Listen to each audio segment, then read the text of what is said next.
하나님의 평화가 여러분과 함께하기를 주의 이름으로 축복합니다. 오늘 우리에게 주시는 하나님의 말씀은 마태복음 15장 1절부터 9절 말씀까지입니다. 바리새인들과 서기관들은 예수님을 사로잡기 위해 사용한 방법이 말의 올무였습니다. 그들은 예수님의 가르침을 꼬투리 잡습니다.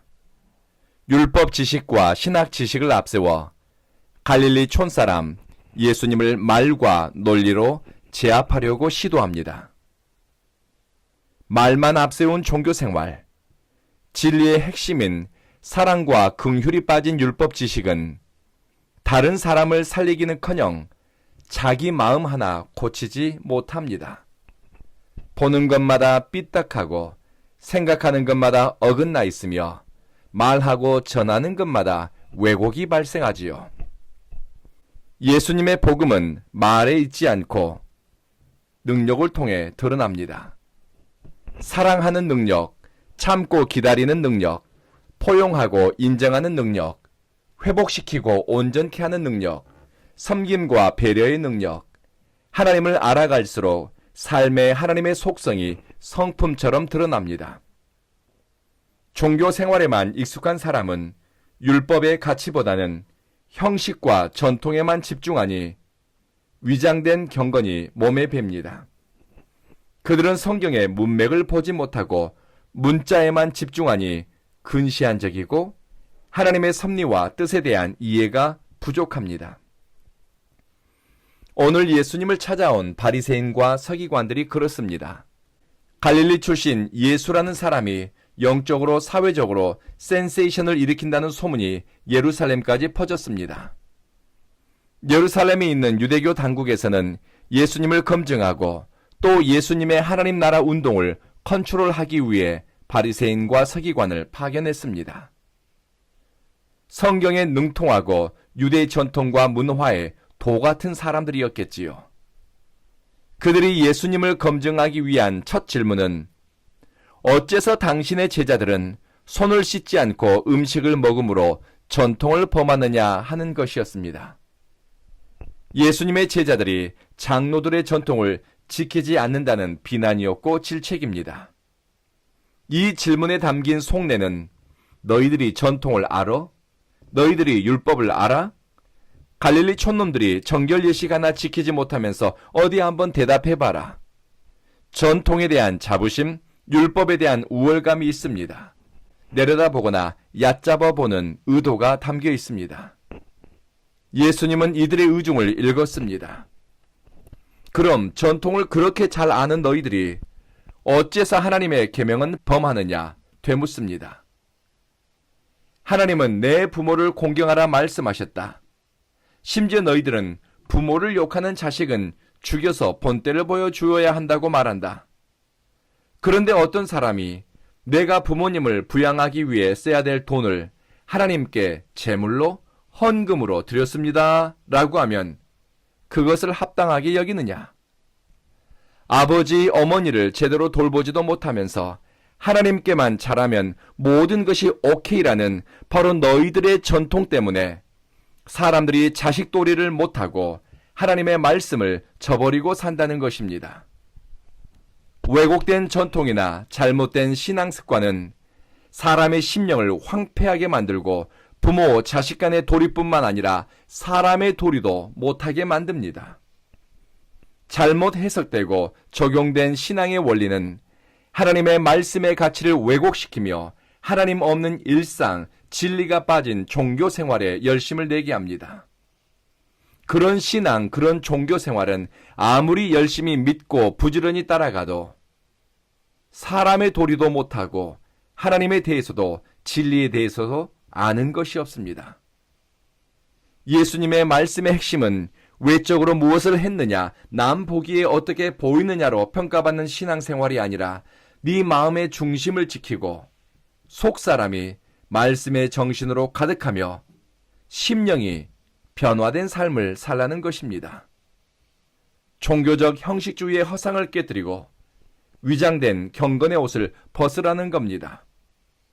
규범보다는 하나님과의 관계를 살피고 말씀의 가치를 따라 일상의 선택을 만들어 가는 것이 어떤 전통이나 교회에서 내려오는 형식보다 더 중요하다는 것입니다.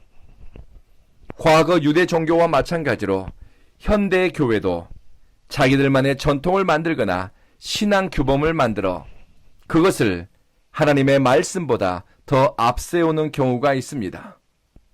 처음에는 논리적이고 합리적인 것처럼 들리고 보이지만 시간이 갈수록 은혜는 없고 다툼과 시비가 늘어나며 옳고 그름만 따지는 갈등의 씨앗으로 작용하는 일이 낯설지 않은 시대가 되었습니다.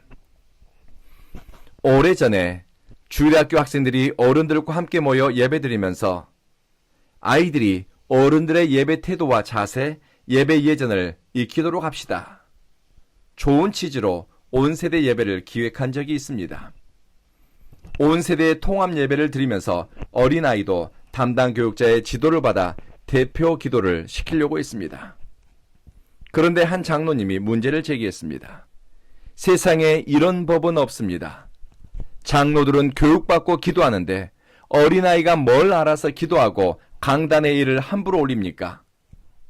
장로 권위는 뭐가 됩니까? 법도가 무너진다며 역정을 내시더군요. 또 한국의 어떤 교회에서는 교회 생활만 강조하고 요구하는 교회들이 있었습니다. 건강한 신앙생활이 아니지요. 또 어떤 교회는 주보의 헌금 액수순으로 헌금자 명단을 싣는다고 합니다. 헌금을 많이 낸 사람과 적게 낸 사람 사이에 차등을 주어야 한다는 것이 그 교회의 전통이라고 합니다. 새로 부임한 목사님이 가나다 순으로 하겠다고 하니 장로님들이 100년의 교회 역사를 함부로 무너뜨린다며 완강하게 거부해 결국 목사님도 포기했다고 합니다. 자칫하면 하나님의 말씀의 가치와 의미는 생략하고 종교적 형식주의에 만족할 수 있습니다. 위장된 경건과 사람에게서 난 전통을 하나님의 말씀으로 합리화시킬 우려도 있습니다. 예수님은 손을 씻느냐 안 씻느냐 보여주는 청결, 사람들에게 보여주는 형식적인 열심에 치중하는 것보다는 마음을 새롭게 함으로 변화를 받는 것을 기뻐하십니다. 하나님의 선하시고 온전하시고 기뻐하시는 뜻을 묻고 따르기 원하는 사람은 무책임하고 과장된 언어 사용을 경계합니다. 무엇보다 내가 만나는 사람에게, 내 곁에 있는 배우자, 부모, 형제, 자매들에게 말씀의 가치가 내 속사람을 어떻게 변화시키는지를 보여주지요. 그리고 엄마, 아빠, 아들, 딸, 친구, 성도, 사회 구성원으로서 일상의 역할 수행에 책임감과 소명의 가치를 담아냅니다. 우리 선택과 일상의 모습 속에 하나님과의 인격적 관계성을 담고 말씀의 가치를 살아낼 수 있는 흔적이 있기를 기도합시다. 기도하겠습니다. 자비하신 주님, 입술로는 주님을 찾지만 마음으로는 하나님을 떠난 어떤 사람들처럼 살지 않게 하소서. 우리 일상에 말씀의 정신을 담아내게 하시며 종교적 형식주의와 위장된 경건에 속지 않게 하소서. 사랑하는 주님, 우리 온 교회 믿음의 식구들은 삶의 진정성을 담아내게 하소서. 먹든지 마시든지 무엇을 하든지 하나님의 영광을 위해 선택하고 또 그렇게 살아가니 가정에서의 역할, 직장과 사회에서의 관계, 성도들 간의 사랑의 연대 안에도 하나님의 영광을 나타내게 하소서. 우리 온 교회는 예배드리기 위해 마음을 하나님께로 향하고 하나님을 경배하기 위해 마음을 열고 입을 여는 예배자들의 교회 되게 하소서. 예수님 이름으로 기도합니다. 아멘.